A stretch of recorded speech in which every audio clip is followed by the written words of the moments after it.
അതുകൊണ്ട് എന്റെ പ്രിയപ്പെട്ട സഹോദരങ്ങളെ, അള്ളാഹുവിന്റെ പരീക്ഷണം ഇങ്ങനെ വലിയ പ്രളയമായി, വലിയ ഇടിമിന്നലായി, വലിയ സുനാമിയായി, വലിയ വലിയ ഭൂകമ്പമായി ഇങ്ങനെയൊക്കെ വരുന്നു. കൊറോണയായി, കോവിഡായി, ഇങ്ങനെയൊക്കെ വരുന്നു. ഓഖിയായി, നിപ്പയായി ഇങ്ങനെ വരുന്നു. അതാണ് ഭീകരമായ പടച്ചവന്റെ ശിക്ഷയെന്ന് ആരും കരുതണ്ട.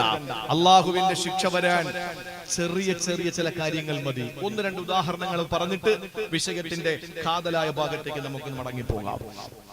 രണ്ട് മൂന്ന് ചെറിയ വിഷയങ്ങൾ ഞാൻ പറഞ്ഞു മനസ്സിലാക്കാൻ വേണ്ടി, നമ്മുടെ മനസ്സിലൊന്ന് ഉറയ്ക്കാൻ വേണ്ടിയിട്ട് ചില ഉദാഹരണങ്ങൾ പറയാം. അള്ളാഹുവിന് വലിയ ശിക്ഷയൊന്നും വേണ്ട. പടച്ചതമ്പുരാൻ ശിക്ഷിച്ചു ആരെ? കഅബാലയത്തെ തകർക്കാൻ വേണ്ടി വന്ന അബ്രഹത്തിന്റെ ആനപ്പടയെ അള്ളാഹു നശിപ്പിച്ചത് എങ്ങനെയാണ്? അബ്രഹത്ത് ആനപ്പടയുമായി കഅബാലയത്തെ തകർക്കാൻ വേണ്ടി വന്നു. സുബ്ഹാനല്ലാഹ്. സഹോദരങ്ങളെ, കഅബാലയത്തെ തകർക്കാൻ വേണ്ടി വരുന്നതിന് തൊട്ട് മുമ്പ് തന്നെ ഒരു ചാരനയച്ചുകൊണ്ട് 200 ഒട്ടകമാണ് അവിടെ നിന്ന് മോഷ്ടിച്ചു കൊണ്ടുപോയത്. കഅബാലയത്തിന്റെ മുറ്റത്ത് നിന്ന് 200 ഒട്ടകത്തെ മോഷ്ടിച്ചു കൊണ്ടുപോയി.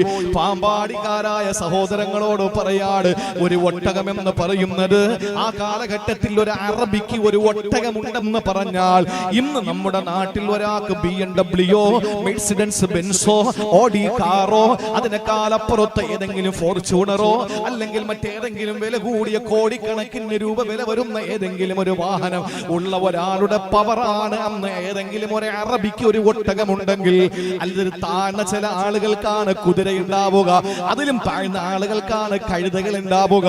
സഹോദരങ്ങളെ, 200 ഒട്ടകം പിടിച്ചു കൊണ്ടുപോയി എന്ന് പറഞ്ഞാൽ, ഇവിടെ നിന്ന് ഏതോ ഒരു മുതലാളിയുടെ എസ്റ്റേറ്റിൽ നിന്നവന്റെ കാർപോർച്ചിൽ നിന്നവന്റെ ഉദ്യോഗ സ്ഥലത്ത് നിന്ന് 200 വില കൂടിയ വാഹനങ്ങൾ പിടിച്ചു കൊണ്ടുപോയി എന്ന് അർത്ഥം വരൂലേ? ചിന്തിച്ചു നോക്ക്. അബ്ദുൽ മുത്തലിബിന്റെ 200 ഒട്ടകം പിടിച്ചു കൊണ്ടുപോയി.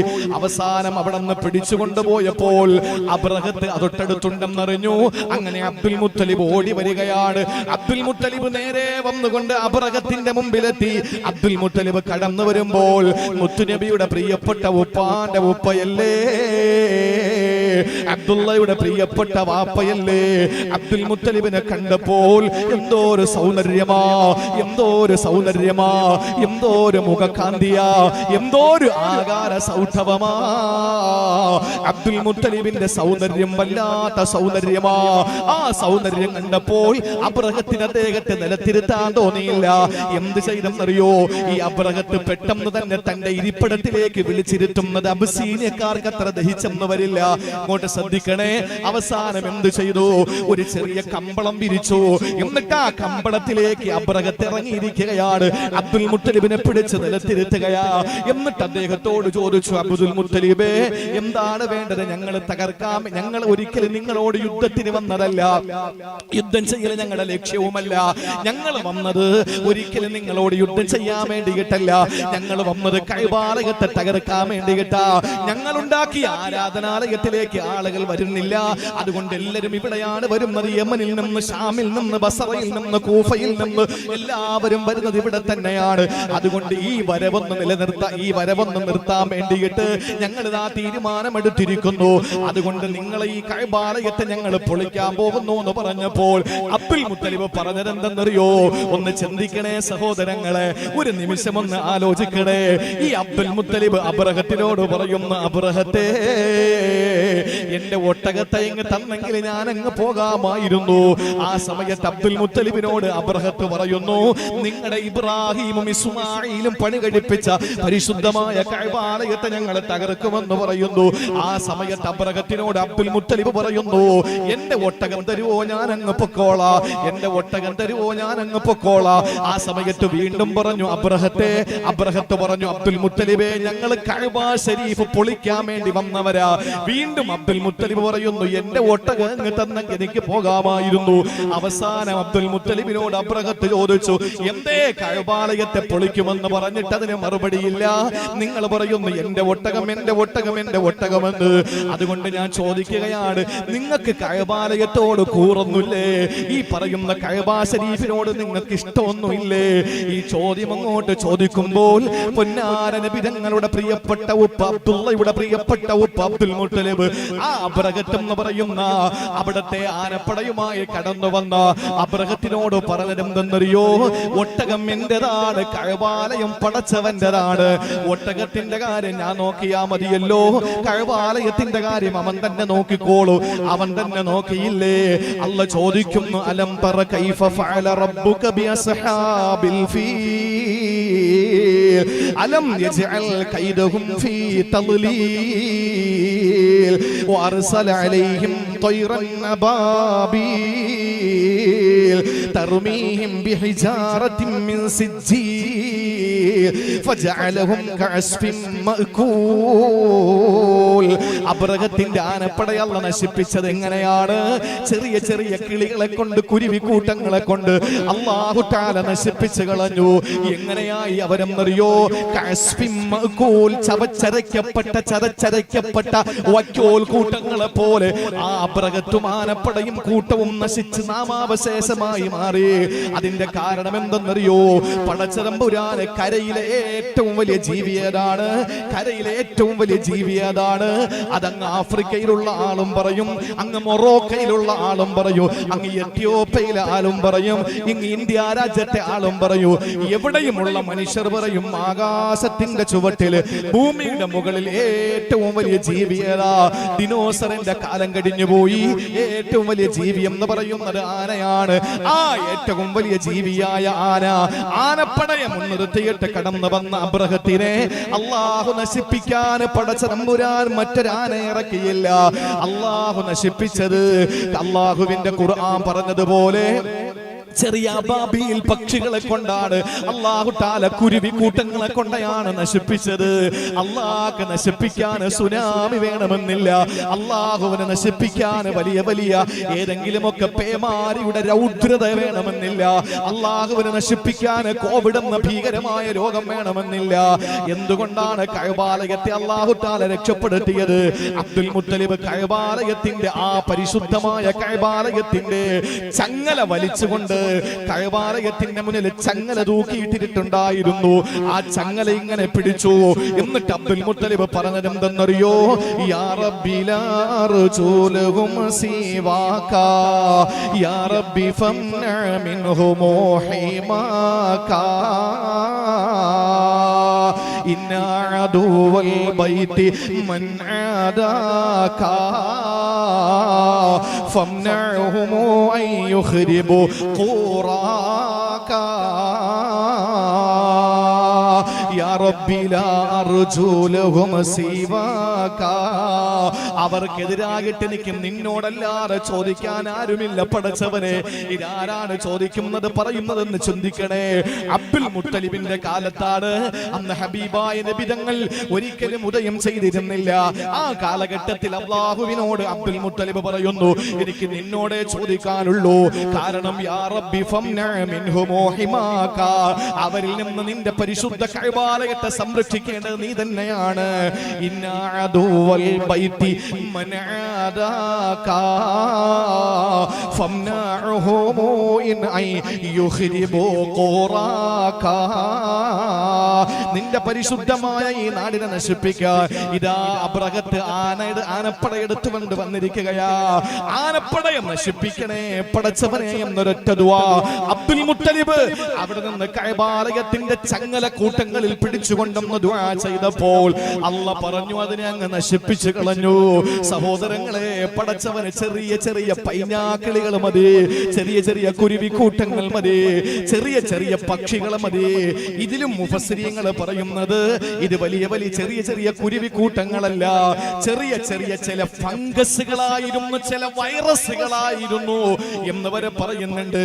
കൊതുകായിരുന്നു, ഈച്ചയായിരുന്നു വന്നതെന്നൊക്കെ പറയുന്നുണ്ട്. പോട്ടെ, ഏതായിരുന്നാലും അള്ളാന്റെ പരിശുദ്ധമായ ഖുർആനിലൂടെ അല്ലാഹ് പറഞ്ഞു, ആനപ്പടയെ നശിപ്പിച്ചത് അല്ലാഹുവിന്റെ ചെറിയ സൈന്യത്തെ അയച്ചുകൊണ്ടാ. ഇനി ഒരൊറ്റ സംഭവം കൂടി ഞാൻ നിങ്ങളെ ശ്രദ്ധയിൽപ്പെടുത്തുകയാണ്. മഹാനായ ആസിം റളിയല്ലാഹു തആല അൻഹു മദീനയിൽ വന്ന് കുറെ ആളുകൾ വന്നിട്ട് പറഞ്ഞു, നബിയേ, ഞങ്ങൾ ഇസ്ലാമിലേക്ക് കടന്നു വന്നവരാ, അതുകൊണ്ട് ഞങ്ങളെ ഒന്ന് ഇസ്ലാം പഠിപ്പിക്കാനും ഖുർആൻ പഠിപ്പിക്കാനും നിങ്ങൾ ആരെങ്കിലും ഒന്ന് പറഞ്ഞു വിടണേ നബിയേ. തിരുനബി സല്ലല്ലാഹു അലൈഹി വസല്ലമയുടെ മുന്നിൽ വന്നിട്ട് പറയാണ്, ഞങ്ങൾ ഇസ്ലാമിലേക്ക് കടന്നു വന്നവരാണ്, ഈ അടുത്ത സമയത്ത് ഞങ്ങൾ ഇസ്ലാം പുൽകിയവരാണ്, അതുകൊണ്ട് ഞങ്ങൾക്ക് പഠിക്കാൻ താല്പര്യമുണ്ട്. ഖുർആൻ അറിയുന്ന, തിരുവചനങ്ങൾ അറിയുന്ന ആരെയെങ്കിലും നിങ്ങളൊന്ന് വിട്ടുതരണം. അല്ലാഹുവിന്റെ ഹബീബ് 10 പേരെ വിട്ടുകൊടുത്തു. 10-ാമൻ ഖുബൈബ് ബിൻ അദി റളിയല്ലാഹു അൻഹു, 9-ാമൻ മഹാനായ ആസിം റളിയല്ലാഹു അൻഹു. 10 പേരെ വിട്ടുകൊടുത്തു. പോയി പഠിച്ചിട്ട് വരാൻ പറഞ്ഞു, പഠിപ്പിച്ചിട്ട് വരാൻ പറഞ്ഞു. മദീനത്ത് നബി സല്ലല്ലാഹു അലൈഹി വസല്ലം തങ്ങൾ ഇരിക്കുന്നു. 10 പേരെയും കൊണ്ടുവന്ന് തൻഈം എന്ന് പറയുന്ന ഹറമിന്റെ ബൗണ്ടറിക്ക് വെളിയിൽ, പരിശുദ്ധ കഅബ, പരിശുദ്ധ മസ്ജിദുൽ ഹറമിൽ നിന്ന് 5 കിലോമീറ്റർ ഇപ്പുറത്തുള്ള മസ്ജിദ് ആയിഷ എന്ന് പറയുന്ന, ആയിഷ പള്ളി എന്ന് പറയുന്ന പള്ളി നിലനിൽക്കുന്ന തൻഈം എന്ന് പറയുന്ന സ്ഥലത്തെത്തിയപ്പോൾ അതിന് മുമ്പ് വെച്ച് തന്നെ പല സ്ഥലങ്ങളിലും വെച്ച് പലരുമായിട്ട് ഇവർ യുദ്ധം ചെയ്തു. കാരണം ഇവർ പൊതുവിശ്വാസികളായിരുന്നില്ല, ഇവർ മനഃപൂർവ്വം വന്നിട്ട് മുസ്ലിമീങ്ങളെ ഇങ്ങനെ പറ്റിച്ച് കൊന്നുകളയാൻ വേണ്ടിയിട്ട് വന്നവരാണ്. അങ്ങനെ ഖുബൈബ് റളിയല്ലാഹുവിന്റെ കഥ പോട്ടെ, അതവിടെ നിൽക്കട്ടെ, നമ്മൾ ഒരുപാട് കേട്ടവരെ. ആസിം റളിയല്ലാഹു അൻഹുവിനെ ഇവര് ആക്രമിക്കാൻ ഒരുങ്ങി. ഒരുപാട് പിടിച്ചു നിന്നു ആസിം റളിയല്ലാഹു അൻഹു. അവസാനം ആസിം റളിയല്ലാഹു തആല അൻഹുവിനെ നിഷ്ഠൂരമായി കൊന്നു. എന്നിട്ട് അവിടെ നിന്ന് പ്രഖ്യാപിച്ചു, ഈ ആസിമിന്റെ തല, ആ തലയെടുത്തിട്ട് ഉഹദിൽ ഞങ്ങളുടെ പ്രിയപ്പെട്ട ഒരു സഹോദരിയുടെ മകനെ ഇതുപോലെ കൊന്നുകളഞ്ഞവനാണ് ആസിം, അതുകൊണ്ട് ഈ തല കൊണ്ടുവന്ന് ആ കൊല ചെയ്യപ്പെട്ടവന്റെ ഉമ്മയ്ക്ക് കൊടുക്കണം, ഗിഫ്റ്റായി കൊടുക്കണം എന്ന് പറഞ്ഞാണ് ഈ മഹാനായ ആസിം റളിയല്ലാഹു അൻഹുവിനെ കൊല്ലുന്നത്. ആസിം റളിയല്ലാഹു തആല അൻഹുവിനെ കൊന്ന് തലയെടുക്കാൻ വേണ്ടി ശത്രുക്കൾ അങ്ങോട്ട് പോകേണ്ട താമസം. സുബ്ഹാനല്ലാഹ്, എന്താ സംഭവിച്ചെന്നറിയോ? അള്ളാഹുവിന്റെ പട്ടാളം അവിടെയും വന്നു. കഅബ പൊളിക്കാൻ വേണ്ടി വന്നവനെ ആട്ടി ഓടിക്കാൻ വേണ്ടി വന്നത് ചെറിയ കുരുവി കൂട്ടങ്ങളാണെങ്കിൽ അതിനേക്കാൾ ചെറിയ പട്ടാളത്തെ അള്ളാഹു ഇറക്കി അവിടെ. ഏത് പട്ടാളം? ആസിം റളിയല്ലാഹു അൻഹുവിനെ 4 ഭാഗത്തും വളഞ്ഞു പട്ടാളം, അള്ളാഹുവിന്റെ പട്ടാളം. അള്ളാഹുവിന്റെ പട്ടാളം ഏതാണ്? ആ പട്ടാളം തേനീച്ച കൂട്ടങ്ങളാണ്. തേനീച്ച കൂട്ടങ്ങൾ വന്നു, അതിന്റെ മൂളിപ്പാട്ടോടുകൂടി അത് കടന്നു വരികയാണ്. ആ തേനീച്ചകൾ വന്നിട്ട് ആസിം റളിയല്ലാഹു അൻഹുവിനെ അങ്ങ് വളയുകയാ. ഏത് മൃഗമാണെങ്കിലും വെടിവെക്കാം, മനുഷ്യനാണെങ്കിൽ അമ്പയ്യ, എങ്ങനെ വേണോ കൊന്നിട്ട് ആസിം തങ്ങളുടെ തലയെടുത്ത് ഉഹദിൽ പെടന്ന് മരിച്ച ശവത്തിന്റെ ഉമ്മയുടെ അടുക്കൽ കൊണ്ടുവന്ന് നിന്റെ പ്രിയപ്പെട്ട മകനെ കൊന്നവന്റെ തലയാണെന്ന് പറഞ്ഞിട്ട് ഗിഫ്റ്റ് കൊടുക്കുക. പക്ഷേ അള്ളാഹുവിന്റെ പട്ടാള തേനീച്ചകളായതുകൊണ്ട് തേനീച്ചയെ ബോംബ് വെക്കാൻ പറ്റൂലല്ലോ, തേനീച്ചയെ അമ്പയ്യാൻ പറ്റൂലല്ലോ, തേനീച്ചയെ വാള് കൊണ്ട് വെട്ടാൻ പറ്റൂലല്ലോ. ആ തേനീച്ച എന്ന പട്ടാളത്തെ കൊണ്ട് അല്ലാഹു തആല ആസിം തങ്ങളുടെ ആ ശരീരത്തിന്റെ 4 ഭാഗത്ത് വല്ലാത്ത നിലയിൽ ഒരു വലിയ മതിൽ കെട്ടി നിർമ്മിച്ചു. ആസിം റളിയല്ലാഹു അൻഹുവിന്റെ ബോഡിയിലേക്ക് അടുക്കാൻ കഴിയാതെ വന്നപ്പോൾ അവൻ അവിടെ നിന്ന് ഉറക്കെ പറയുകയാണ്, വൈകുന്നേരം വന്നിട്ട് നമുക്ക് അവന്റെ തലയെടുക്കാം. ആരും വന്ന് ഈ ശരീരം എടുക്കില്ല. അവരവിടെ നിന്ന് മടങ്ങിപ്പോയി. സുബ്ഹാനല്ലാഹ്, പടച്ചവന്റെ പേമാരി പെയ്യുകയാ. അള്ളാഹുവിന്റെ മഴത്തുള്ളികൾ കൊണ്ട് മീകായിൽ അലൈഹിസ്സലാം മഴ പെയ്യിപ്പിക്കുകയാ. ആ മഴ ഇങ്ങനെ പേമാരിയായി. ആ പേമാരിയിൽ ആസിം തങ്ങളുടെ മയ്യത്ത് ജനാസ ഒലിച്ചൊലിച്ചു പോകുന്നു. അവിടെ നിന്ന് ആസിം തങ്ങളുടെ ജനാസ ഇങ്ങനെ ഒലിച്ചൊലിച്ചു പോകുമ്പോ പ്രിയപ്പെട്ടവരെ ആർക്കും കാണാൻ പറ്റുന്നില്ല. വൈകുന്നേരം അവിടുത്തെ ഭടന്മാര് വന്ന് നോക്കുമ്പോൾ ഇല്ല, ആസിം തങ്ങളെ കാണാറില്ല. ആസിം തങ്ങളെ കിടന്നിടത്ത് മണ്ണ് പോലുമില്ല. ഇന്ന് ഇടുക്കി ജില്ലയിലെ, പത്തനംതിട്ട ജില്ലയിലെ, ഈ പറയപ്പെടുന്ന കോട്ടയം ജില്ലകളിൽ അവിടെ നിന്ന് മലവെള്ളപ്പാച്ചിലിൽ ഉരുൾപൊട്ടിയിട്ട് അവിടെ ഒരു തോട് നിർമ്മിക്കപ്പെട്ടതുപോലെ ആസിം റളിയല്ലാഹു അൻഹു കിടന്ന ഭാഗത്ത് കുത്തി ഒലിക്കപ്പെടുന്ന ഒരു അരുവിയായി മാറി. ആ മഴകൾ വന്ന്, ആ മഴ വന്ന് മഴയുടെ വെള്ളം, മഴവെള്ളത്തിന്റെ പേരിൽ മഴവെള്ളം ഇങ്ങനെ പാഞ്ഞു വന്നപ്പോൾ ആ മഴവെള്ളത്തിൽ ഇങ്ങനെ ആസിം തങ്ങളുടെ ജനാസ ഒലിച്ചു പോവുകയാണ്. സഹോദരങ്ങളെ, വിവരം മദീനയിൽ മഹാനായ സയ്യിദുനാ ഉമറുൽ ഫാറൂഖ് തങ്ങൾ അറിഞ്ഞു. ഉമർ ഫാറൂഖ് റളിയല്ലാഹു അൻഹു അറിയുമ്പോ ഉമർ തങ്ങൾ അവിടെ നിന്ന് പ്രഖ്യാപിച്ചത് എന്തെന്നറിയോ? ആസിമിന് അങ്ങനെ സംഭവിച്ചിട്ടുണ്ടെങ്കിൽ അതിൽ ഞാൻ അഭിമാനം കൊള്ളുന്നു. കാരണം എന്തെന്നറിയോ? കാന ആസിമു നദറ അല്ലാ യമസഹു മുശ്രികൻ അബദാ. അവിടെ നിന്ന് ആസിം തങ്ങൾ എപ്പോഴും ദുആ ചെയ്യുമായിരുന്നു, റബ്ബേ എന്റെ ശരീരത്തിൽ ഒരു മുശ്രിക് തൊടല്ലേ അല്ലാ, ഒരു ബഹുദൈവ വിശ്വാസി എന്റെ ശരീരത്തെ തൊടല്ലേ അല്ലാ, എനിക്കൊരു മുശ്രിക്കിനെ കാണേണ്ട അവസ്ഥ വരുത്തല്ലേ അല്ലാ, എന്റെ ശരീരത്തിൽ ഒരു മുശ്രിക് തൊടല്ലേ പടച്ചവനെ എന്ന് ദുആ ചെയ്തു. ഉമർ റളിയല്ലാഹു അൻഹു രോമാഞ്ചത്തോടെ വികാരത്തോടുകൂടി അവിടെ നിന്ന് പ്രഖ്യാപിക്കുകയാ, ഫമനഅഹുല്ലാഹു ബഅദ വഫാത്തി ആസിമി. ആസിമിന്റെ വഫാത്തിന് ശേഷവും അല്ലാഹു ആ പ്രതിജ്ഞ, ആ ദുആ അല്ലാഹു സ്വീകരിച്ചു കൊടുത്തു. ഹയാത്തിൽ അദ്ദേഹത്തെ ഒരു മുശ്രിക് തൊട്ടിട്ടില്ല, അദ്ദേഹം ഒരു മുശ്രിക്കിനെയും സ്പർശിച്ചിട്ടില്ല. അങ്ങനെ തന്നെ അല്ലാഹു അദ്ദേഹത്തെ മരിക്കുന്ന സന്ദർഭത്തിൽ ഒരു മുശ്രിക്കും തൊടാത്ത അവസ്ഥയിൽ അല്ലാഹു തആല എവിടെയോ കൊണ്ടുപോയി ആസിം തങ്ങളെ. ആസിം തങ്ങളുടെ മയ്യത്ത് ആർക്കും അറിയില്ല എവിടെയാണെന്ന്. അതിങ്ങനെ മലവെള്ളപ്പാച്ചിൽ ഇങ്ങനെ പോയി. അള്ളാഹുവിന് വലിയ വലിയ സിംഹത്തെ ഇറക്കേണ്ടതുണ്ടോ? അള്ളാഹുവിന് കടുവക്കൂട്ടങ്ങൾ ഇറക്കേണ്ടതുണ്ടോ? അള്ളാഹുവിന് ആനക്കൂട്ടങ്ങൾ ഇറക്കേണ്ടതുണ്ടോ? അള്ളാഹുവിന് ചെമ്പുലികൾ ഇറക്കേണ്ടതുണ്ടോ? അള്ളാഹുവിന് ഏതെങ്കിലും ഭീകരമായ ഹിംസ്ര ജന്തുക്കളെ ഇറക്കിയിട്ട് നശിപ്പിക്കേണ്ടതുണ്ടോ? ഇല്ല. ഇവിടെ തേനീച്ചകളെ കൊണ്ട് അല്ലാഹു തആല ശത്രുക്കളെ പരാജയപ്പെടുത്തി. തൊട്ടു മുമ്പ് അബാബീൽ എന്ന കുരുവി കൂട്ടങ്ങളെ കൊണ്ട് അല്ലാഹു ശത്രുക്കളെ പരാജയപ്പെടുത്തി.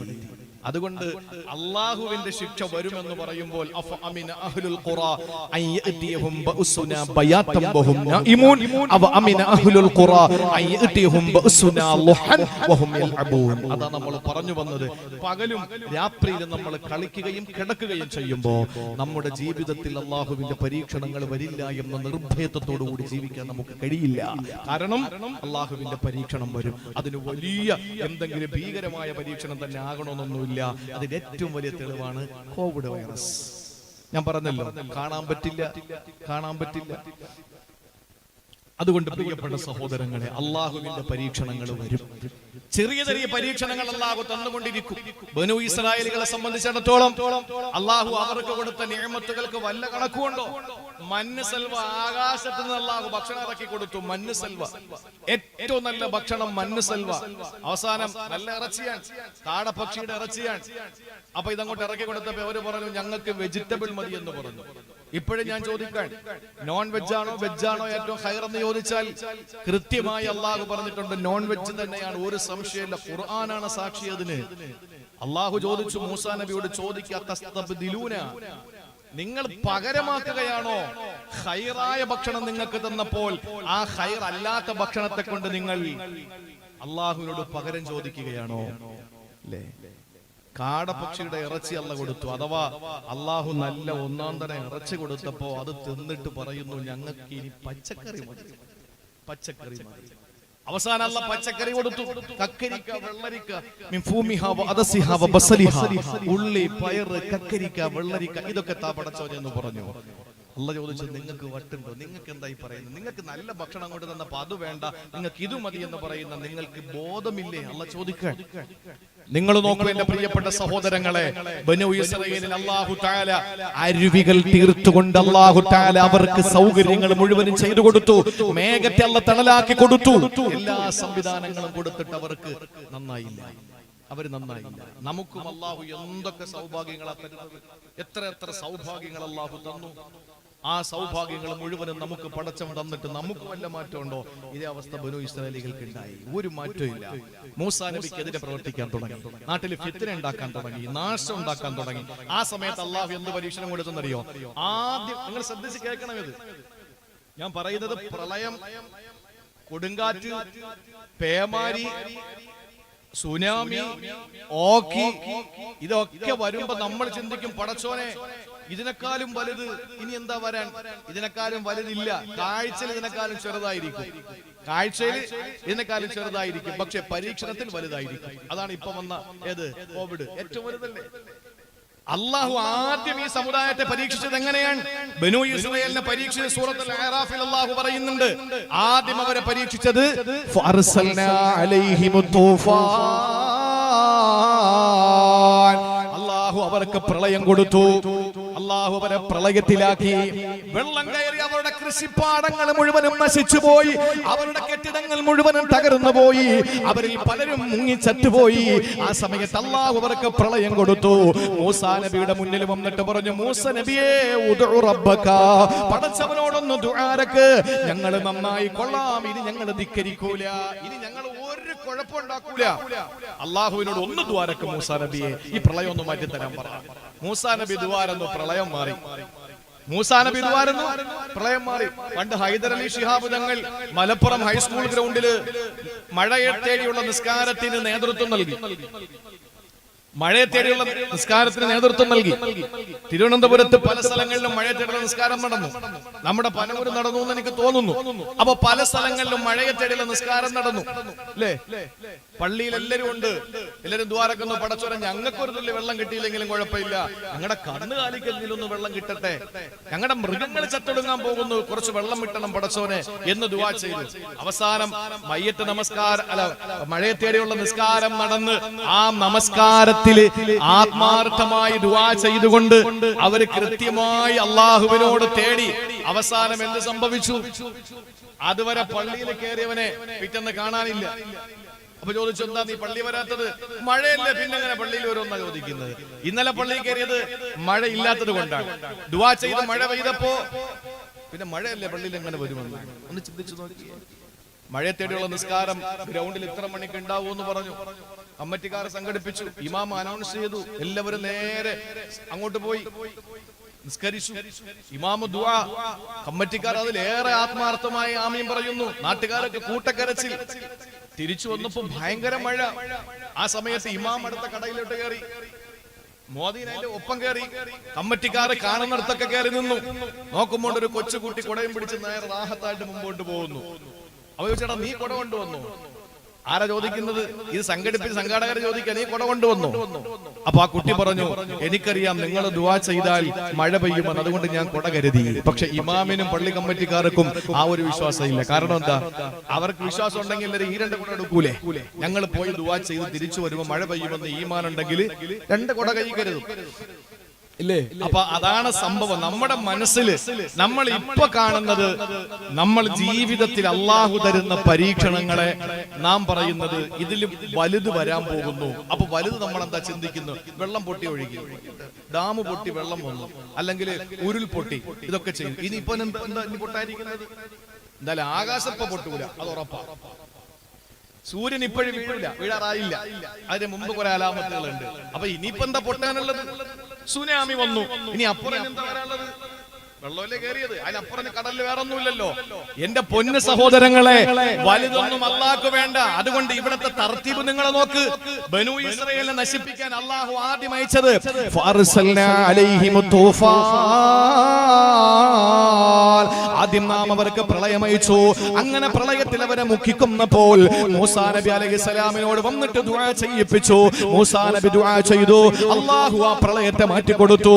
വീണ്ടും അവര് പഴയ അവസ്ഥയിലേക്ക് പോയി, വീണ്ടും അവര് പഴയ അധപ്പതനത്തിലേക്ക് പോയി, വീണ്ടും അവര് തെമ്മാടിത്തരത്തിലേക്ക് പോയി. ആ സമയത്ത് അള്ളാഹു രണ്ടാമത് പരീക്ഷണം കൊടുക്കുന്നത് പ്രളയത്തെക്കാൾ വലുതല്ലേ കൊടുക്കേണ്ടത്? അള്ളാഹു രണ്ടാമത് കൊടുത്തത് എന്തെന്നറിയോ? അള്ളാഹ് പറയുകയാണ്, വൽ ജറാദ്,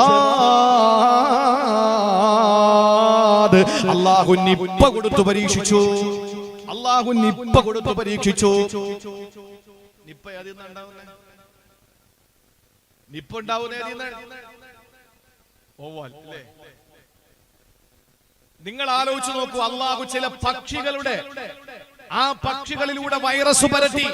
ഇപ്പോ ഇത് ബനൂ ഇസ്രായേലിന് കൊടുത്ത ശിക്ഷയായിരുന്നു. എന്തായിരുന്നു? വൽ ജറാദ, വെട്ടുകിളി അല്ലാഹു തആല അവരിലേക്ക് ശിക്ഷയാക്കി ഇറക്കി കൊടുത്തു. പ്രളയത്തെക്കാൾ എന്ത് ലഘുവായ ശിക്ഷ പക്ഷെ അല്ല. അല്ല, ഈ വെട്ടുകിളി വന്ന് അവരുടെ ജീവിതത്തിലെ അവരുടെ അന്നമാകുന്ന അവരുടെ ജീവിതത്തിന്റെ സർവസ്വമാകുന്ന കൃഷിപ്പാടങ്ങളെ നശിപ്പിക്കാൻ തുടങ്ങി, ആളുകളെ കൊത്താൻ തുടങ്ങി. വെട്ടുകിളി വന്ന് എല്ലാത്തിനെയും നശിപ്പിച്ചു. സുബ്ഹാനല്ലാഹ്. മൂസാ നബിയുടെ മുന്നിൽ വന്നിട്ട് ബഹുനു ഇസ്രായേലികൾ പറഞ്ഞു, മൂസ നബിയെ ഒന്ന് ദുആരക്കോ, ഇനി ഞങ്ങൾ നന്നായിക്കൊള്ളാം, ഇനി ഞങ്ങൾ ഒരിക്കലും മോശക്കാരാവൂല, അല്ലാഹുവിനോടൊന്ന് ദുആരക്കെന്ന് പറഞ്ഞു. മൂസാ നബി അലൈഹി വീണ്ടും ദുആ ചെയ്തു. അല്ലാഹു പരീക്ഷണം മാറ്റി കൊടുത്തു. പക്ഷെ കാലങ്ങൾ കഴിഞ്ഞപ്പോ വീണ്ടും ഒരു പഴയതുപോലെയായി, വീണ്ടും പഴയതുപോലെയായി. ആ സമയത്ത് അല്ലാഹു ഇറക്കി കൊടുത്തു. എന്താണെന്നറിയോ? ആദ്യം അല്ലാഹു ഇറക്കിയത് പ്രളയമാണ്, രണ്ടാമത് വെട്ടുകിളിയാണ്. നമ്മുടെ കണ്ണിൽ ആദ്യത്തേത് വലുതും രണ്ടാമത്തത് ചെറുതുമാണ്. അല്ല, അല്ലാഹു ആദ്യം ചെറുതേ കൊടുക്കും. വലനുദീഖന്നഹും മിനൽ അദാബിൽ അദ്നാ ദൂനൽ അദാബിൽ അക്ബർ. അല്ലാഹു പറഞ്ഞത് വലനുദീഖന്നഹും, നിങ്ങളെ ഞാൻ നിശ്ചയമായും രുചിപ്പിക്കും, നിങ്ങളെ വേദനിപ്പിക്കും, നിങ്ങളെ അനുഭവിപ്പിക്കും. എന്താണ് ദൂനൽ അദാബിൽ അക്ബർ? വലിയ ശിക്ഷകൾ വരുന്നതിന് മുമ്പ് വലനുദീഖന്നഹും മിനൽ അദാബിൽ അദ്നാ, ചെറിയ ചെറിയ ശിക്ഷകൾ കൊണ്ട് നിങ്ങളെ ഞാൻ ശിക്ഷിപ്പിക്കും. ദൂനൽ അദാബിൽ അക്ബർ, വലിയ ശിക്ഷ നിങ്ങൾക്ക് വരുന്നതിന് മുമ്പ്. അപ്പൊ ആദ്യം വരുന്നത് ചെറിയ ശിക്ഷയാണെന്ന് അല്ലാഹുവാണ് പറഞ്ഞത്, നമ്മളല്ല. അതുകൊണ്ട് പ്രളയം ചെറുതാണ്. പിന്നെ അല്ലാഹു കൊടുത്തത് ജറാദ് എന്ന വെട്ടുകിളിയാണ്. ഇനി മൂന്നാമതല്ല കൊടുത്തത് എന്തെന്നറിയോ? അല്ലാഹു തന്നെ പറയുകയാണ്, വൽ ഖുമ്മല. അല്ലാഹു ചെല്ലുകളെ ഇറക്കി വിട്ടു. ചെല്ലുകൾ എന്ന് പറഞ്ഞാൽ കൃഷിപ്പാടങ്ങളിലെ കൃഷിയിടങ്ങളിലെ ചെതലുകളായി, ചെറിയ ചെറിയ ചെല്ലുകളായി. എന്നാ മനുഷ്യന്റെ ശരീരത്തിൽ അത് പേനായി. തലയിലൂടെ ഓടുന്ന പേനുണ്ടല്ലോ, ചെറിയ പേൻ. അല്ലാഹു ഇങ്ങനെ ശിക്ഷിക്കുന്നത്. ചെറിയ പേനുണ്ടല്ലോ, ആ ചെറിയ പേൻ അല്ലാഹു മനുഷ്യന്റെ, അവർക്ക് വെള്ളം കുടിക്കാൻ കഴിയുന്നില്ല. ഒരു ഗ്ലാസ് വെള്ളം എടുത്താൽ അതിൽ നിറച്ച് പേനാണ്, ചെല്ലാണ്, കൊതുകാണ്, ഈച്ചയാണ്. എല്ലാത്തിനുമുള്ള ടോട്ടലായിട്ടുള്ള കോമൺ പേരാണ് ഈ പറയുന്ന കുമ്മൽ എന്ന് പറയുന്നത്. ചെതലിനും അങ്ങനെ തന്നെയാ പറയുന്നത്. കൃഷിയിടങ്ങളിൽ ചിതൽപുറ്റ്, അവിടെ വീടുകളുടെ ഇടയിൽ ചിതലുകളായി, എല്ലാം തകർന്നു വിടാൻ തുടങ്ങി. അവരിടിക്കുന്ന വെള്ളത്തിൽ ചെല്ലുകളായി, പ്രാണികളായി, അവർക്കൊന്നിനും പറ്റുന്നില്ല. ശരീരം മുഴുവനും പേനായി. ഇങ്ങനെ ഒരു പരീക്ഷണം അല്ലാഹു കൊടുത്ത് സഹിക്കാൻ പറ്റുന്നില്ല. ഒന്നാലോചിച്ച ജംഗ്ഷനിൽ ഇങ്ങനെ തലയുറഞ്ഞുകൊണ്ടിരിക്കുന്ന രംഗം ഒന്നാലോചിച്ചു നോക്ക്. അത് തലയല്ല അറിയുന്നത്, ശരീരം മുഴുവനും. അല്ലാഹു തആല ഈ പരീക്ഷണം കൊടുത്തു. എല്ലാവരും ഈ അവസ്ഥയിലായി. അവസാനം അല്ലാഹുവിനോട് ദുആ ചെയ്തതിന്റെ പടച്ചോനെ, മൂസാ നബി ദ്വാരന്നു, ഇവരുടെ ഇടപെടൽ. മൂസാ നബി ഒന്ന് ദ്വാരക്ക് മൂസാ നബി അലൈഹിസ്സലാം ദുആ ചെയ്തു, പടച്ചോനെ എന്റെ സമുദായത്തിന്റെ ഈ വിപത്തൊന്ന് മാറ്റിക്കൊടല്ല, അവരിനി നന്നായിക്കോളും പടച്ചവനെ. ആ സമയത്ത് മൂസാ നബിയുടെ ദുആ കൊണ്ട് അല്ലാഹു ആ പേനിനെ, ചെള്ളിനെ അല്ലാഹു ഒന്ന് മാറ്റിക്കൊടുത്തു. അത് മാറ്റിയപ്പോൾ അവരുടെ ജീവിതം പഴയതിനേക്കാൾ അപ്പുറത്തേക്ക് പോയി, വീണ്ടും മോശക്കാരായി മാറി. ആ സമയത്ത് അല്ലാഹു വീണ്ടും പരീക്ഷണങ്ങൾ കൊടുക്കുകയാണ്. അതേതാണ് അടുത്ത പരീക്ഷണം എന്നറിയോ? നാലാമത്തെ പരീക്ഷണം എന്നറിയോ? വൽ ഖുമ്മല വല്ലഫാദിഅ, തവളകളെ ഇറക്കി അല്ലാഹു പരീക്ഷിച്ചു. തവളകൾ എന്ന് പറഞ്ഞാൽ അന്ന് തവളകളെ തിന്നും ആളുകൾ. അപ്പൊ ആ തവളകൾ അടുത്ത ഈ പേനിന്റെ ദുരന്തത്തെക്കാൾ ഭീകരമായ ദുരന്തമാണ്. അവര് തിന്നുമെങ്കിലും എത്രയെന്നും പറഞ്ഞ് തിന്നും. ഈ തവളകളെ ഇറക്കി അവരുടെ എന്തെങ്കിലും പാകം ചെയ്താൽ അടുപ്പിൽ നിറക്കുന്ന പാത്രം നിറച്ച തവളയായി. ഒരു തഫ്സീറുകളിൽ കാണുന്ന ഒരു കമീസ്, ഒരു കന്തൂർ എടുത്തവർക്ക് ഇടാൻ പറ്റില്ല. അതിന്റെ പോക്കറ്റിൽ, അതിന്റെ എല്ലാ മടക്കിലും, കൈയുടെ മടക്കിലും ഒക്കെ കയറിയിരിക്കാൻ തുടങ്ങിയ തവള.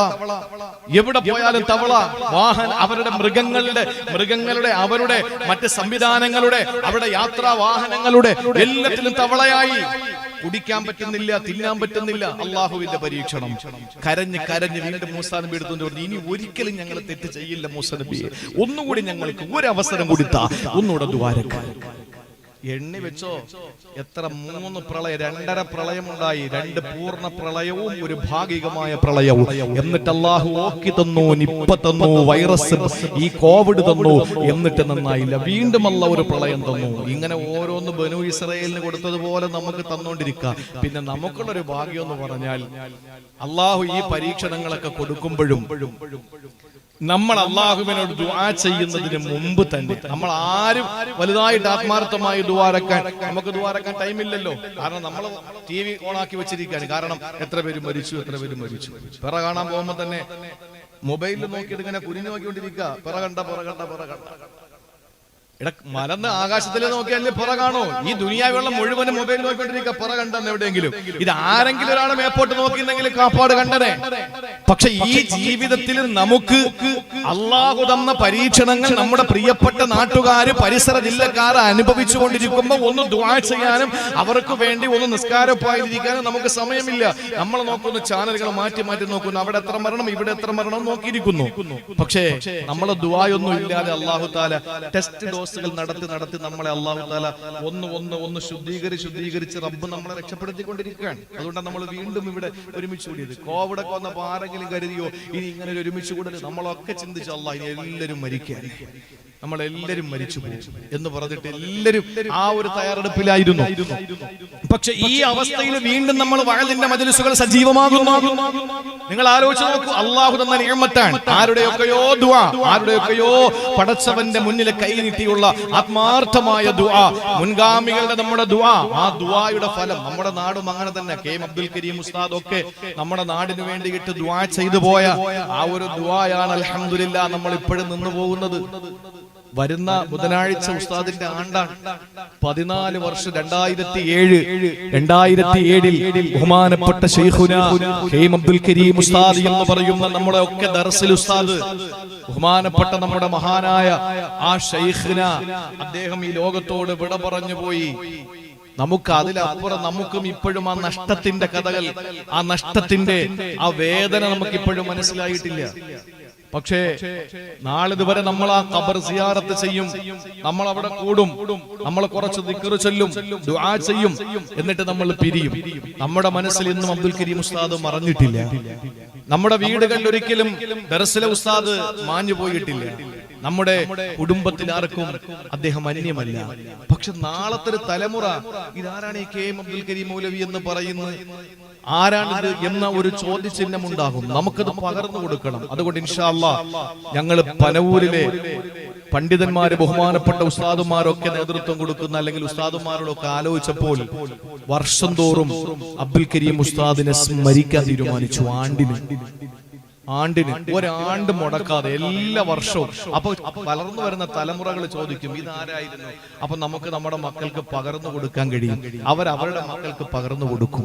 അബ്ദുൽ കരീം ഉസ്താദിന്റെ ആത്മാർത്ഥമായ ദുആയ ഇന്ന് നമ്മൾ ഈ നാടിൽ കാണുന്ന നാഗരികത, നമ്മുടെ ഈ പരിശുദ്ധമായ ദീനിന്റെ പരിപാവനമായ നമ്മുടെ ഈ അനുഗ്രഹീതമായ നമ്മുടെ ഈ എല്ലാ പ്രോജ്വലതകളും, ഈ പ്രഭയും, ഈ പ്രസരിപ്പും, ഈ പ്രൗഢിയും, ഈ പ്രസിദ്ധിയും, ഈ പ്രശസ്തിയും, ഇതൊക്കെയും ബഹുമാനമുള്ള നമ്മുടെ പ്രിയപ്പെട്ട ഉലമാക്കൾ നമുക്ക് സമ്മാനമായി തന്നിട്ട് പോയതാണ്. അല്ലാതെ ഇപ്പോൾ ഉള്ള നമ്മൾ ആരുടെയും എടുക്കൊണ്ടൊന്നുമല്ല ഈ പനവൂരിന് ഈ പ്രൗഢി ഒന്നും ഉണ്ടായത്. അതുകൊണ്ട് സ്മരിക്കണം. ബുധനാഴ്ച എന്റെ ശബ്ദം കേൾക്കുന്ന എല്ലാ സഹോദരങ്ങളും ബുധനാഴ്ച ഓരോ ഫാത്തിഹ യാസീൻ കഴിയുമെങ്കിൽ ഓതുക. കഴിയണമല്ലോ, നമുക്ക് നമ്മുടെ നേതാവിന് അല്ലെങ്കിൽ നമ്മുടെ നാട്ടിലെ നായകന് വേണ്ടി ഓതാൻ പറ്റിയില്ലേ പിന്നെ ആരൊക്കെ ഓതാൻ പറ്റുക? എല്ലാവരും നിർബന്ധമായി ഈ വരുന്ന ബുധനാഴ്ച ബഹുമാനപ്പെട്ട ഉസ്താദിന്റെ 14ാമത്തെ ആണ്ടാണ്. ഒരു യാസീൻ ഓതി, ഒരു ഫാത്തിഹ ഓതി നമ്മൾ ഉസ്താദിന് വേണ്ടി ഹദിയ ചെയ്യണം. പാമ്പാടിയിലെ ഇന്ന ആള് എനിക്കൊരു ഫാത്തിഹ തന്നു അല്ലെങ്കിൽ എനിക്ക് വേണ്ടി ഒരു ഫാത്തിഹ ഓതി എന്ന് ബഹുമാനപ്പെട്ട ഉസ്താദ് ഖബറിൽ കിടന്ന് ചിന്തിക്കുമ്പോൾ നമ്മുടെ നാടിന് ഇനിയും മഹാനവറുകളുടെ ദുആ ഉണ്ടാവും. ഖബറിൽ കിടന്ന് നമുക്ക് വേണ്ടി ദുആരൊക്കെ, ഇതൊക്കെ ഹദീസാണ്. അതൊക്കെ പറഞ്ഞ നമ്മുടെ വിഷയത്തിൽ നിന്ന് കാട് കയറി പോകും, പനേട്ടം മനത്തിൽ കൂടെ കയറി പോകും. അതുകൊണ്ട് തൽക്കാലം ഞാൻ ആ വിഷയങ്ങളെ പറ്റി പറയുന്നില്ല. അതുകൊണ്ട് പ്രിയപ്പെട്ട സഹോദരങ്ങളെ, വരുന്ന വ്യാഴാഴ്ച അന്ന് ആണ്ടും ഉസ്താദിന്റെ പിന്നെ ആണ്ടും ദുആയും ഒക്കെ ആയതുകൊണ്ട് പിറ്റേന്ന് വ്യാഴാഴ്ച വെള്ളിയാഴ്ച രാവിലെ ഇൻഷാ അല്ലാഹ് ആ ഫ്ലക്സ് ആണ് ബഹുമാനപ്പെട്ട പണ്ഡിതന്മാരുടെ കൊണ്ടുവന്നിട്ടുള്ളത്. ബഹുമാനപ്പെട്ട അബ്ദുൽ കരീം ഉസ്താദിന് സാമൂഹിക വിഷയങ്ങളിലൊക്കെ ഇടപെട്ടു.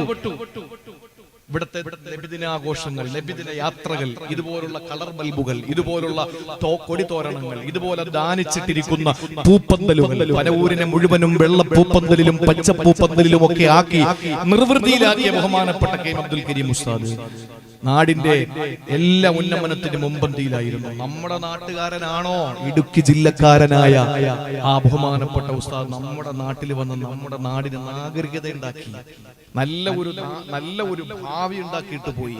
ആ മഹാനുഭാവനെ ആദ്യമായി ഉസ്താദിന്റെ പേരിൽ പ്രഥമ പുരസ്കാരം, ഇന്ന് ആ പുരസ്കാരം ഏറ്റുവാങ്ങാൻ ഏറ്റവും യോഗ്യനായ ഉസ്താദിന്റെ ജില്ലക്കാരനായ തൊടുപുഴക്കാരനായ കാളിയാർ VH അലിയാർ മൗലവി ഇന്ന് സാമ്രാജ്യത്വ ശക്തികൾക്കും ഫാസിസ്റ്റ് ദുശക്തികൾക്കും ഒക്കെ പേടി സ്വപ്നമായി ഇന്ന് നവമാധ്യമങ്ങളിൽ നിറഞ്ഞ സാന്നിധ്യമായ VH അലിയാർ മൗലവി. അദ്ദേഹം ആ പുരസ്കാരം ഏറ്റുവാങ്ങും. ഇന്ന് പനൂര് ജീവിച്ചിരിക്കുന്ന ഏറ്റവും സീനിയർ സിറ്റിസണായ നമ്മുടെ പ്രിയപ്പെട്ട അഭിവന്ദനായ ഗുരുനാഥൻ പുലിപ്പാറ സുലൈമാൻ ഉസ്താദ് നൽകും.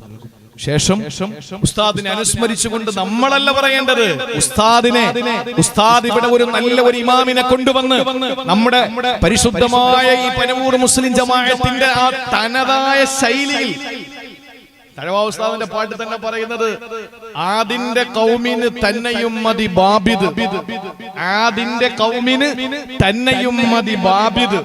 അതിന് മുമ്പത്തെ വരി മറന്നുപോയി. ആദിന്റെ കൗമിന് തന്നെയും മതി ബാബിദ് എന്ന് പറഞ്ഞാൽ ആദ് സമൂഹത്തിന്റെ ഒരു വിരലിന്റെ വലിപ്പമുണ്ട്. നമ്മൾ ഒരാള് ആദ് സമൂഹത്തിന്റെ ഒരു വിരലിന്റെ വലിപ്പമേ ഉള്ളൂ. അപ്പൊ ആദ് സമൂഹത്തിൽപ്പെട്ട ഒരാള് പനവൂര് വന്നാൽ പോലും അവർക്ക് കയറാൻ പറ്റുന്ന വാതിലാണ് പനവൂര് പള്ളിക്കുള്ളതെന്ന് വർഷങ്ങൾക്ക് മുമ്പുള്ള കഥയായി പറയുന്നത്. ഇപ്പോഴും ആ പള്ളി തന്നെയല്ലേ. അപ്പൊ അത്രയും വലിയ വലിപ്പമുള്ള ആ പള്ളിയിലത്തേക്ക് ഒത്ത ഒരു ഇമാമിനെ തന്നെ കൊണ്ടുവന്നു ജനാബ് കടക്കൽ അബ്ദുർ റഷീദ് മൗലവി. ഞാൻ ആദ്യമായി എനിക്കൊരു വെള്ള പേപ്പറിൽ കറുത്ത മഷി കൊണ്ട് പ്രസംഗം എഴുതുന്ന, ഞാൻ ഇങ്ങനെ പ്രഭാഷണം പഠിച്ച് മദ്രസയിൽ പ്രസംഗം പഠിച്ചത് ബഹുമാനപ്പെട്ട കടക്കൽ അബ്ദുർ റഷീദ് ഉസ്താദ് പഠിപ്പിച്ചു തന്ന പ്രഭാഷണമാണ്. അപ്പൊ ബഹുമാനപ്പെട്ട ഉസ്താദിനെ ഇവിടെ കൊണ്ടുവന്നു അബ്ദുൽ കരീം ഉസ്താദാണ്. ആ ഉസ്താദ് അനുസ്മരിച്ചുകൊണ്ട് 1 മണിക്കൂർ നല്ല ഭംഗിയായി പ്രസംഗിക്കും നമ്മുടെ പുത്തമ്പള്ളി ജംഗ്ഷൻ. ആ പുത്തമ്പള്ളി ജംഗ്ഷനിൽ ഇൻഷാ അല്ലാഹ് വരുന്ന വ്യാഴാഴ്ച എല്ലാവരും കൃത്യമായി അസർ നമസ്കാരത്തിന് ബഹുമാനപ്പെട്ട ഉസ്താദിന്റെ ഖബർ കൂട്ട സിയാറത്തോടു കൂടി ആരംഭിച്ച് ഇഷ അല്ലെങ്കിൽ ഒരു 9 മണി വരെ നീണ്ടു നിൽക്കുന്ന പരിപാടിയിൽ പാമ്പാടിയിലെ മുഴുവൻ സഹോദരങ്ങളെയും ഞാൻ എൻ്റെ ഒരു സംഘാടകൻ എന്നുള്ള നിലയ്ക്ക് നിങ്ങളെ ക്ഷണിക്കാണ്. അള്ളാഹു മനസ്സിലാക്കാനുള്ള തൗഫീക്ക് തരട്ടെ. അപ്പൊ ആരുടെയോ ദുആ കൊണ്ട്, ആരുടെയോ പ്രാർത്ഥന കൊണ്ട് അള്ളാഹു നമുക്ക് വലിയ ഒരു സൗഭാഗ്യം തന്ന് നമ്മളെ രക്ഷപ്പെടുത്തി വെച്ചിരിക്കുകയാണ്. സഹോദരങ്ങളെ, അള്ളാഹു ബനൂ ഇസ്രായേലികൾക്ക് ശിക്ഷ കൊടുത്തു. അത് തവളകളായിരുന്നു. ആ തവളകൾ അള്ളാഹു ശിക്ഷയായി ഇറക്കിയപ്പോൾ മൂസാ നബിയുടെ മുമ്പിൽ വന്നിട്ട് പറഞ്ഞു, മൂസ നബിയേ ദുആ ചെയ്യണേ, മൂസ നബിയേ ദുആ ഇറക്കണേ, ഇനി ഞങ്ങൾ തെറ്റ് ചെയ്യില്ല. അവസാനം അല്ലാഹു ഒരവസരം അവർക്ക് അല്ലാഹു കൊടുത്ത ശിക്ഷ എന്തെന്നറിയോ? അല്ലാഹു ഒടുക്കത്തെ ശിക്ഷ അങ്ങോട്ട് കൊടുത്തു. ഈ ഒടുക്കത്തെ ശിക്ഷ ഏതെന്നറിയോ? നമ്മൾ പറയുമല്ലോ രക്തം കണ്ടു എന്ന് പറയുമല്ലോ. എല്ലാത്തിന്റെയും അവസാന രക്തമല്ലേ? രക്തം കണ്ടു എന്ന് പറയുന്ന അവസ്ഥയിൽ അല്ലാഹു ആ പരീക്ഷണത്തെ അങ്ങനെ തന്നെ കൊടുത്തു. പിന്നെ അല്ലാഹു കൊടുത്തത് രക്തമാണ്. ശരീരത്തിൽ നിന്ന് രക്തം ഇങ്ങനെ ഒലിച്ചിറങ്ങാൻ തുടങ്ങി. മാത്രമല്ല, കുടിക്കാൻ ഒരു ഗ്ലാസ് വെള്ളമെടുത്താൽ അതിൽ രക്തമായി. വസ്ത്രം ധരിക്കാൻ പറ്റുന്നില്ല, മുഴുവനും ബ്ലഡാണ്.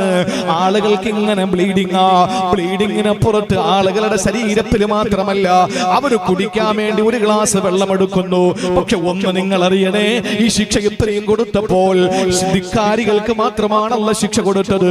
മൂസാ നബിയുടെ ജനതയായ മൂസാ നബിയെ കൊണ്ട് വിശ്വസിക്കുന്ന സമൂഹത്തിനുള്ള ശിക്ഷ കൊടുത്തില്ല. അവസാനം കുടിക്കാൻ ഒരു ഗ്ലാസ് വെള്ളമെടുത്തപ്പോൾ മുഴുവനും ബ്ലഡാണ്. അതുകൊണ്ട് എങ്ങനെ കുടിക്കും? അതുകൊണ്ട് കുടിക്കാൻ പറ്റാത്ത അവസ്ഥ വന്നപ്പോൾ അപ്പുറത്ത് മൂസാ നബിയുടെ കൗമിൽപ്പെട്ട ഒരു പെണ്ണിനോട് അവിടത്തെ ശിക്ഷ ഏറ്റുവാങ്ങേണ്ടി വന്ന ഒരു പെണ്ണ് പറഞ്ഞു, എനിക്ക് വല്ലാതെ ദാഹിക്കുകയാണ്, എനിക്ക് വെള്ളം കുടിച്ചേ മതിയാവുകയുള്ളൂ, അതുകൊണ്ട് കുറച്ച് വെള്ളം എനിക്ക് തരുവോ? അവൾ ഒരു ഗ്ലാസ് വെള്ളം എടുത്തപ്പോൾ അത് വെള്ളം തന്നെയാണ്. പക്ഷെ ഈ പെണ്ണിന്റെ കയ്യിലേക്ക് അങ്ങ് കൊടുത്തപ്പോ അല്ലാ ആ വെള്ളം അതാ രക്തമായി മാറുകയാണ്. അവസാനം ഇനി എന്താ ചെയ്യുക? തൊണ്ട പൊട്ടിക്കീറുന്നു. വെള്ളം വല്ലാത്ത ദാഹിച്ച് പൈതാകമടക്കാൻ ജലപാനം നടത്താൻ കഴിയാതെ വിഷമിക്കുമ്പോ ഈ പെണ്ണ് പറഞ്ഞു, പെണ്ണേ നീ ഒന്ന് കുടിക്കേ, എന്നിട്ട് നിന്റെ വായിൽ നീ ആ വെള്ളം കൊള്ളു, എന്നിട്ട് ആ വായിൽ കൊണ്ട വെള്ളമുണ്ടല്ലോ എന്റെ ചുണ്ടിലോട്ടും ഒഴിച്ചു തരുവോ? സുബ്ഹാനല്ലാഹ്, മൂസാ നബിയെ കൊണ്ട് വിശ്വസിച്ച സാലിഹത്തായ പെണ്ണ് വാം നിറച്ചു വെള്ളം കൊണ്ടു. എന്നിട്ട് ഒരു ചുംബനം കൊടുക്കും പോലെ ഈ പെണ്ണിനെ ചുണ്ടിലേക്ക് ചേർത്ത് വെച്ചിട്ട് അവളെ ചുണ്ടിലേക്ക് ഇങ്ങനെ പാസ് ചെയ്തു കൊടുത്തു. പക്ഷേ ആ മുസ്ലിമത്തായ മൂസാ നബിയെ കൊണ്ട് വിശ്വസിച്ച സ്ത്രീയുടെ വായിൽ കിടക്കുമ്പോൾ ശുദ്ധവെള്ളം നേരെ അപ്പുറത്തെ പെണ്ണിന്റെ വായിലേക്ക് പാസ് ചെയ്യപ്പെടുമ്പോൾ അത് രക്തമായി മാറുന്നു. അല്ലാഹ് പറയുന്നു ആയാതിൻ മുഫസ്സല, കൃത്യമായി ശിക്ഷകൾ ദൃഷ്ടാന്തങ്ങൾ അവർക്ക് ഞാൻ കൊടുത്തുകൊണ്ടിരുന്നു. എന്നിട്ടും അവരുടെ അവസ്ഥ എന്തായി? ഫസ്തക്ബറു വകാനൂ ഖൗമൻ മുജ്രിമീൻ, അവര് തെമ്മാടികളായി അഹങ്കാരികളായി അവര് മാറിക്കൊണ്ടേ ഇരുന്നു എന്ന് അള്ളാന്റെ പരിശുദ്ധ ഖുർആൻ സൂറത്തുൽ അഅറാഫിലൂടെ അള്ളാഹ് പരിചയപ്പെടുത്തുമ്പോൾ എന്നെ കേൾക്കുന്ന എന്റെ പ്രിയപ്പെട്ട സഹോദരങ്ങളെ, എന്റെ സഹോദരിമാരെ, അള്ളാന്റെ പരിശുദ്ധ ഖുർആനെ മുറുകെ പിടിച്ച് ഏത് രാത്രിയും കിടന്നുറങ്ങുമ്പോ എന്റെ റബ്ബിന്റെ ശിക്ഷ വരും. അതെന്റെ വീട്ടിന്റെ മുകളിൽ ആഞ്ഞിലില്ലല്ലോ പടച്ചോനെ, അതല്ലെങ്കിൽ എന്റെ വീട്ടിന്റെ മുകളിൽ ഉരുളൻ കല്ലുകളില്ലല്ലോ പടച്ചോനെ, എന്റെ വീടിന്റെ ഏതെങ്കിലും ഭാഗത്തലറി വിളിക്കുന്ന സാഗരങ്ങളില്ലല്ലോ പടച്ചോനെ, എന്റെ വീട് ഏതെങ്കിലും ഹിംസ്ര ജന്തുക്കൾ വരാൻ സാധ്യതയുള്ള ഒരു പ്രദേശത്തല്ലല്ലോ പടച്ചോനെ. ഇതൊന്നും ചിന്തിക്കണ്ട. ഒരു ചെള്ളുമതി മോനെ, ഒരു തവള മതി മോനെ, ഒരു ചെറിയ പ്രാണി മതി മോനെ, ഒരു തുള്ളി ബ്ലഡ് മതി മോനെ നിന്നെ അല്ലാഹ് പരീക്ഷിക്കാൻ. അതുകൊണ്ട് ഇനിയെങ്കിലും നമ്മൾ അല്ലാഹുവിന്റെ റുബൂബിയത്തിനെ മനസ്സിലാക്കിയിട്ട്, അവന്റെ ഉലൂഹിയത്തിനെ മനസ്സിലാക്കിയിട്ട്, അവന്റെ വഹ്ദാനിയത്തിനെ മനസ്സിലാക്കിയിട്ട്, അവന്റെ ഏകത്വത്തെ അംഗീകരിച്ചുകൊണ്ട്, മുസ്തഫ നബിയുടെ റിസാലത്തിനെയും നുബുവ്വത്തിനെയും അംഗീകരിച്ചുകൊണ്ട്, അവിടുത്തെ വ്യക്തി പ്രഭാവത്തെ അംഗീകരിച്ചുകൊണ്ട്, അവിടുത്തെ അസാധാരണത്വത്തെ അംഗീകരിച്ചുകൊണ്ട്, അവിടുത്തെ അള്ളാഹുവിന്റെ ഹബീബിന്റെ അപദാനങ്ങൾ പാടിയും പറഞ്ഞും നമ്മുടെ ജീവിതത്തെ ഏറ്റവും ധന്യമായ അവസ്ഥയിലേക്ക് കൊണ്ടുപോവുക. അള്ളാഹു നമുക്കതിനുള്ള തൗഫീക്ക് നൽകി അനുഗ്രഹിക്കുമാറാവട്ടെ. ഇതുപോലുള്ള പ്രകൃതി ദുരന്തങ്ങൾ കേൾക്കുമ്പോൾ നമുക്ക് പറയാൻ പറ്റുന്ന ഒരു ചെറിയ ദുആ ഉണ്ട്. അത് ഇന്നത്തെ ദിവസത്തിന്റെ പ്രസംഗത്തിന്റെ സമ്മാനമായി എന്റെ പ്രിയപ്പെട്ട സഹോദരങ്ങളോട് പങ്കുവെക്കുകയാണ്. അള്ളാഹു മുറുകെ പിടിക്കാനുള്ള തൗഫീക്ക് നൽകട്ടെ.